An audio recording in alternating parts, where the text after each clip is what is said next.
火、土、飞电、风光线这8种。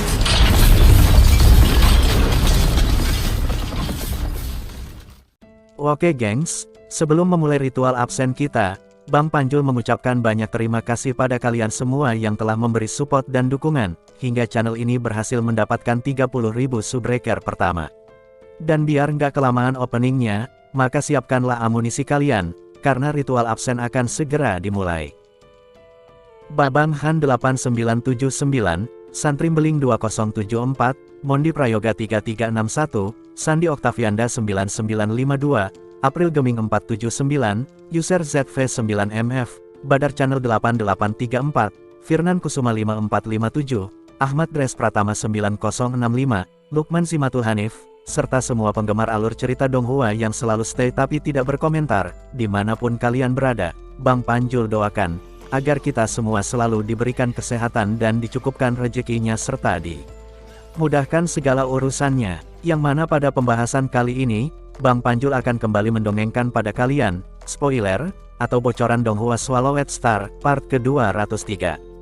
Yang dimana pembahasan part 203 ini, Luo Feng akan melawan seorang pejuang pembaca roh terkuat di distrik timur, yang akan menekan Luo Feng menggunakan senjata roh miliknya, yang kekuatannya jauh melampaui senjata ikan pedang milik Luo Feng. Dan apakah yang akan dilakukan Luo Feng untuk mengatasi tekanan itu? Biar kalian gak kelamaan penasarannya, lebih baik segera siapkan headset kopi dan cemilan, serta carilah posisi rebahan yang paling nyaman, dan yuk sama-sama kita menghitung mundur. 3, 2, 1, gaskan. 地球者，出！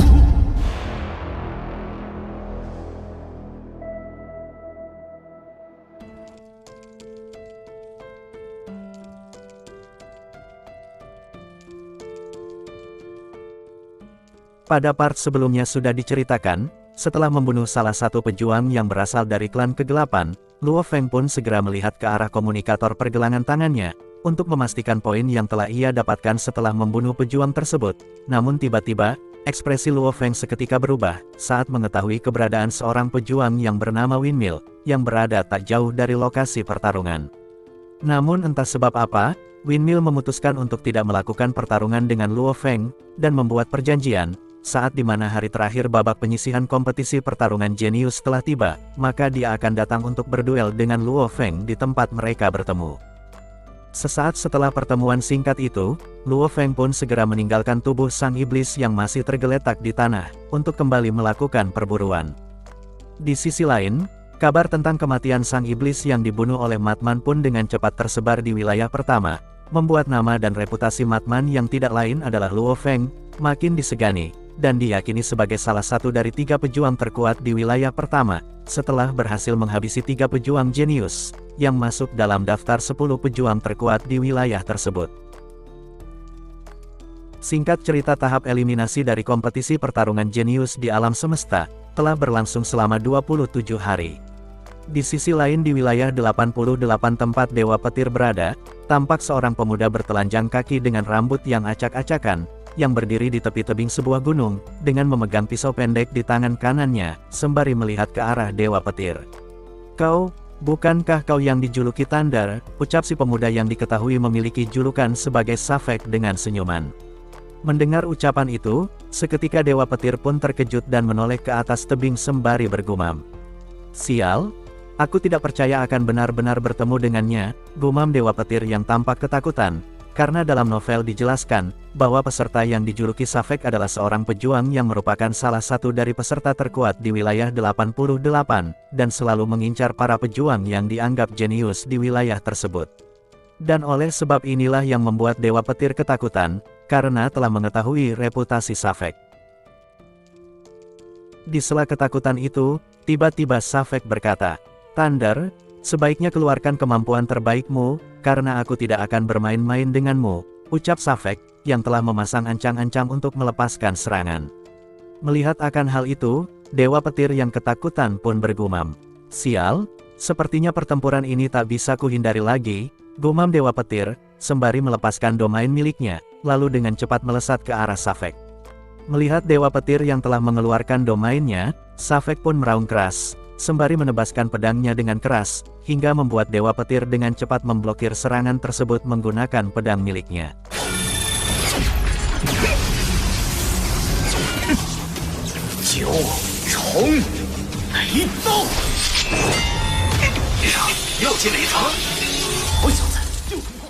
Walaupun awalnya Dewa Petir dapat memblokir serangan itu dengan susah payah, namun akibat kerasnya hantaman dari serangan yang dilepaskan oleh Safek, membuat pedang yang digenggam dengan erat oleh Dewa Petir, seketika lepas dan terlempar jauh, bahkan saat itu, tangan kanan Dewa Petir sampai terluka. "Sial, orang ini benar-benar kuat," ujar Dewa Petir, yang tak menyadari, kalau saat itu Safek telah melepaskan satu serangan susulan, yang dalam sekejap mata, telah menghantam tubuh Dewa Petir, hingga membuatnya terbunuh, dan harus kembali ke lobi. Di sisi lain di kegelapan malam wilayah 72, tampak Hong yang berjalan menyusuri jalanan yang dipenuhi dengan noda darah, bekas dari pertempuran yang pernah terjadi. Di sela langkah kakinya, tampak Hong yang melihat ke arah komputer pergelangan tangannya, untuk memastikan poin dan peringkat yang telah ia miliki. Yang dimana saat itu, Hong telah berhasil mengumpulkan poin sebanyak 910.293, dan telah berada di peringkat 1016. Di sela itu Hong bergumam, "Ini sudah hari ke-28 sejak kompetisi eliminasi ini dimulai, yang berarti tinggal 2 hari lagi kompetisi ini akan berakhir, dan aku belum mencapai peringkat 1001. Sepertinya aku harus melakukan perburuan dan mempertaruhkan segalanya," ucap Hong, yang bergerak layaknya hantu di malam hari. Di sela langkah kakinya, tiba-tiba Hong mengerutkan keningnya, dan langsung melesat ke arah pertigaan jalan.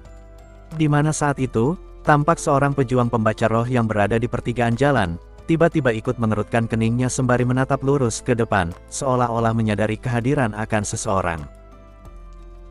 Tapi saat melihat ke sekeliling, si pejuang itu tak mendapati seorang pun. Namun sesaat kemudian, si pejuang itu seketika terkejut sembari melepaskan domain miliknya, saat menyadari sebuah tombak merah yang melesat dari ketinggian. Menyadari akan hal itu, sang pejuang pembaca roh itu dengan sigap mengendalikan senjata roh miliknya untuk memblokir serangan tersebut. Namun sayang, kecepatan pengendalian senjata dari pejuang pembaca roh itu, masih kalah cepat dengan lesatan tombak yang dilepaskan oleh Hong, yang dengan cepat telah menembus kepala sang pejuang tersebut, yang seketika ambruk ke tanah. Setelah menghabisi si pejuang pembaca roh itu, Hong dengan cepat melesat meninggalkan tempat tersebut. Di sisi lain di dalam sebuah kapal alam semesta yang sangat mewah, entah ini tempat berkumpul Brolin ataupun tempat berkumpulnya Kaisar dan para petinggi dari Kekaisaran Gunung Naga Hitam, tampak saat itu, para eselon atas itu terus menatap layar dengan dipenuhi kebanggaan, saat mengetahui, selain Luo Feng, ada lagi satu pejuang perwakilan Gunung Naga Hitam yang telah menduduki peringkat ke-862, yang diketahui bernama Utusani, seorang jenius yang dilatih langsung oleh Tanah Suci Gunung Naga Hitam. Di sela itu salah satu dari mereka berkata, "Bagus, sangat bagus, saat ini kerajaan Gunung Naga Hitam kita telah memiliki 2 pejuang jenius, yang berhasil menempati peringkat di bawah 1001. Iya benar, dengan berhasilnya dia menduduki peringkat 862, itu sudah sangat membuktikan, bahwa kekuatan Utusani sudah tidak diragukan lagi," ucap salah satu orang. "Ya Utusani memang kuat, tapi tidak bisa dibandingkan dengan Luo Feng, yang saat ini telah menduduki peringkat 128, yang bahkan kekuatan ini jauh lebih kuat dibanding miliaran pejuang dari Kekaisaran Ganwu." Bunyi diskusi yang bisa saja, diskusi ini berasal dari Gao Shen, Noulan San ataupun Pangeran Brolin, karena dalam novel sendiri tidak dijelaskan.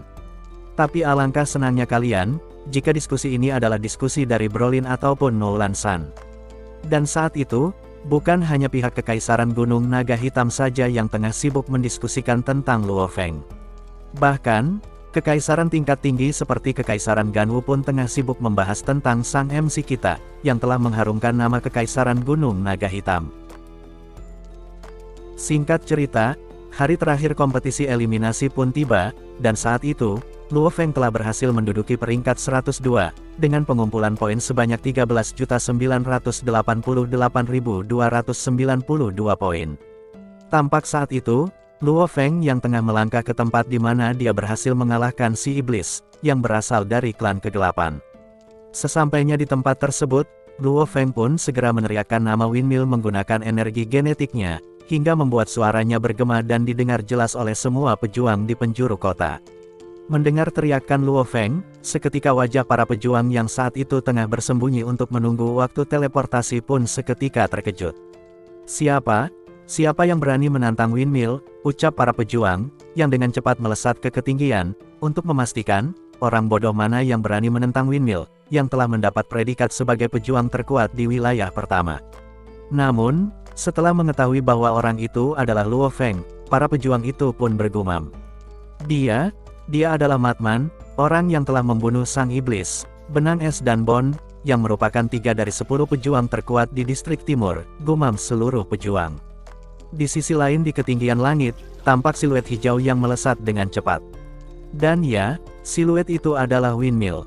Yang sesampainya di tempat Luo Feng, windmill pun berkata, "Matman, untuk apa kau berteriak begitu keras?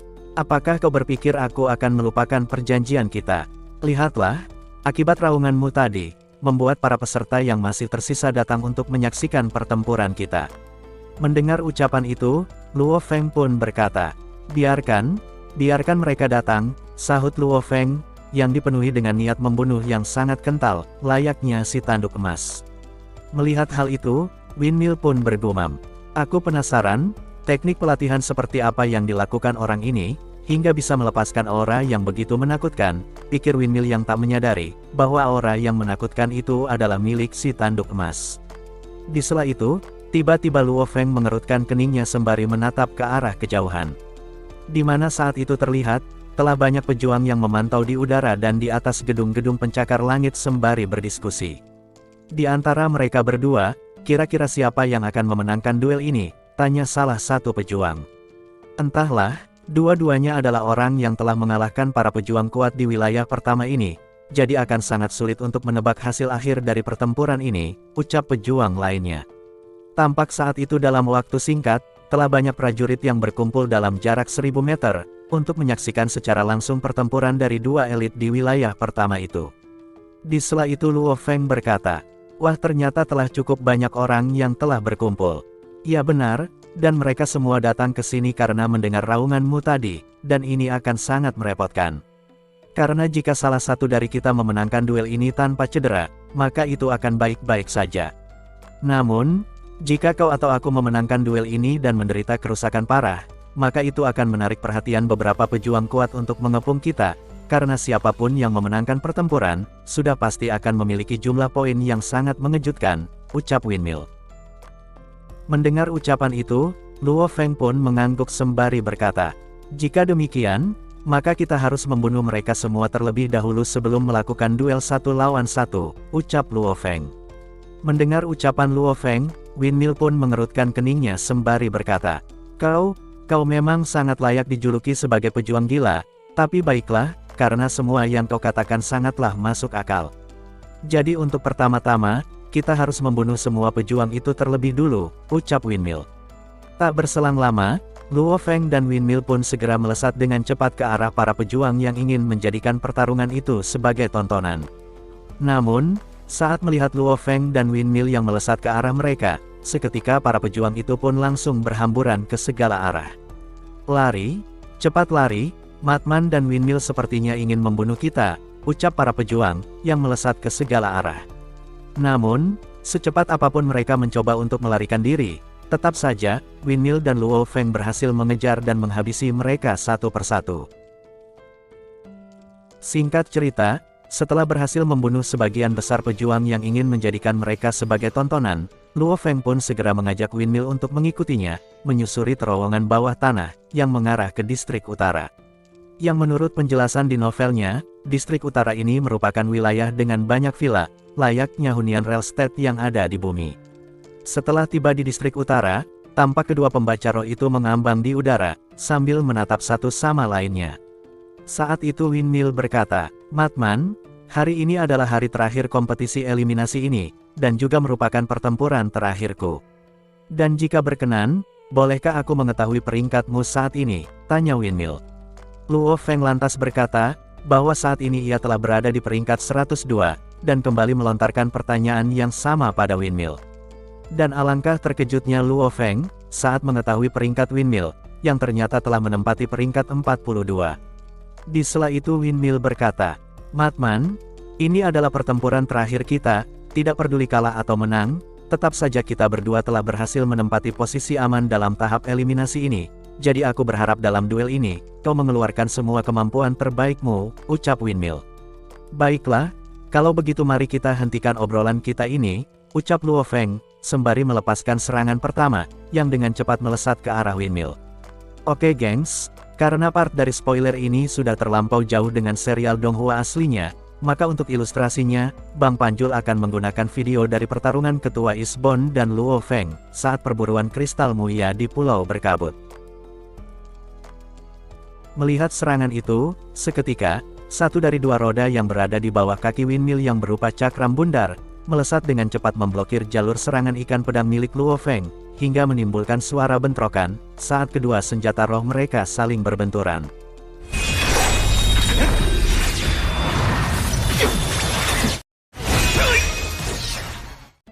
Dalam novel dijelaskan, pergerakan dan fleksibilitas dari senjata ikan pedang milik Luo Feng, sedikit lebih unggul dibandingkan cakram bundar milik Windmill, dan hal itu membuat Luo Feng tersenyum sembari berkata, "Windmill, apakah hanya ini kemampuanmu?" ucap Luo Feng, yang terus mengendalikan senjata roh miliknya. Mendengar ocehan itu, Windmill pun tersenyum sembari berkata, "Baiklah Matman, sampai saat ini, kau adalah orang kedua yang memaksaku untuk menggunakan kekuatan penuhku," ucap Windmill, diikuti sebuah cakram bundar yang masih berada di bawah kakinya, seketika melesat dan bekerja sama untuk memblokir serangan ikan pedang milik Luo Feng, hingga menimbulkan dentuman keras, akibat dua logam yang berbenturan. Dengan kombinasi dua senjata roh berbentuk cakram yang berputar layaknya dua bulan sabit dan saling menopang energi satu sama lainnya, membuat kecepatan dari senjata roh yang dikendalikan oleh Windmill semakin meningkat dan sangat sulit untuk diprediksi pergerakannya. Dan spontan, hal itu membuat Luo Feng seketika tercengang. "Ini, sungguh pengendalian senjata roh yang begitu mengerikan," gumam Luo Feng. Sebagai salah satu pejuang yang telah sedikit memahami tentang hukum asal-muasal, Luo Feng pun dapat dengan jelas merasakan, bahwa senjata roh yang dikendalikan oleh Windmill pun, telah diresapi oleh bentuk energi yang aneh, yang merupakan bagian dari hukum asal-muasal, entah itu hukum asal-muasal ruang angkasa, emas, tanah, petir, kayu dan masih banyak hukum asal-muasal yang nanti akan Bang Panjul jelaskan di pembahasan lainnya. Tampak saat itu, salah satu cakram berbentuk bulan sabit itu benar-benar berhasil menekan senjata roh ikan pedang milik Luo Feng, sementara yang satunya lagi, dengan cepat melesat ke arah Luo Feng. Menyadari serangan yang menargetkan dirinya, Luo Feng pun segera mundur dan menggunakan perisai dari senjata Souring Shuttle miliknya, untuk memblokir serangan tersebut. Namun sayang, akibat dari kuatnya benturan senjata roh yang telah diresapi hukum asal-muasal, membuat tubuh Luo Feng seketika terpental jauh membentur beberapa bangunan sekitar. "Sial, kekuatan yang sangat mengerikan," gumam Luo Feng, yang dengan cepat berdiri, dan kembali melesat ke udara, lalu menatap ke arah Windmill dengan senyuman sembari berkata, "Windmill, kau adalah orang pertama yang memaksaku untuk menggunakan kekuatan penuhku," ucap Luo Feng, membuat Windmill seketika tercengang, karena baru menyadari adanya sebuah tongkat emas di belakang punggung Luo Feng. Bukankah itu adalah salah satu dari 9 persenjataan Nansen, yang menurut pengetahuan yang aku dapatkan sebagai seorang pembaca roh, bahwa senjata itu secara alami telah diresapi dengan dua hukum asal-muasal, yaitu emas dan ruang angkasa, gumam Windmill, yang tanpa ia sadari, butir-butir keringat mulai mengucur di dahinya. Ternyata kau bisa menggunakan persenjataan Nansen," ucap Windmill yang tampak ketakutan. Karena pada dasarnya, jika seorang pejuang tingkat bintang berhasil menguasai lapisan pertama dari senjata dewa ini, maka ia akan menjadi pejuang tak terkalahkan di antara jenius tingkat bintang. Wadadao, Bang Panjul pribadi jadi penasaran mikirin battle epic yang akan terjadi dalam serial Donghua-nya, yang pastinya, pertarungan ini akan sangat menegangkan guys. Dan oke ya guys, cuplikan tadi merupakan akhir dari perjumpaan kita, dan sampai jumpa di pembahasan spoiler part 204. Akhir kata, Panjul di sini pamit, dan see you next video. 夺舍金角巨兽之后，这在地球可是近乎无敌的存在了。出！